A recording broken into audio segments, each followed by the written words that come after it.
just because all this data can be collected, is it ethical to do so? And how do you think that people in this room and elsewhere should think about, and we'll get into some of what the new data sets out there are, but how do you think about that? I think there's a kind of orthogonal. I mean, why are we hitting big data? We're hitting the big data age. We're hitting big data age for basically one big reason, which is that as our life is increasingly measurable, and that started with the internet, which could measure what we did, is now our lives. In your pockets, you have basically a data acquisition device, your phone, which has the capacity to generate more data about every day than you've had in your entire life from your doctors and medical history.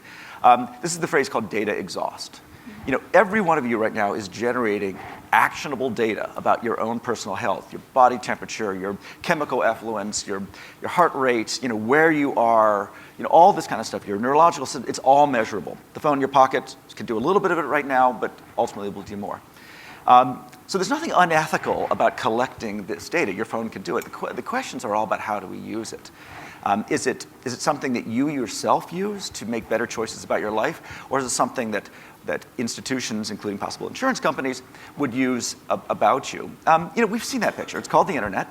What we know about, because the internet also had the ability to track everything you do, and we had to kind of work through things. What we learned about is that one size doesn't fit all.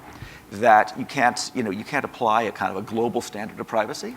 That is fundamentally, one generation has different views than the others. The Facebook generation has different views than the pre-Facebook generation.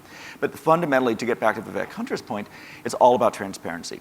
Everybody should have a very clear dial that sort of says, where do I want to set my personal transparency, if you will, my personal privacy, and I should know the consequences of turning it up to 11. And if I don't want it there, I should be able to turn it down to 2. And just being able to communicate what the consequences of that decision is the hardest problem.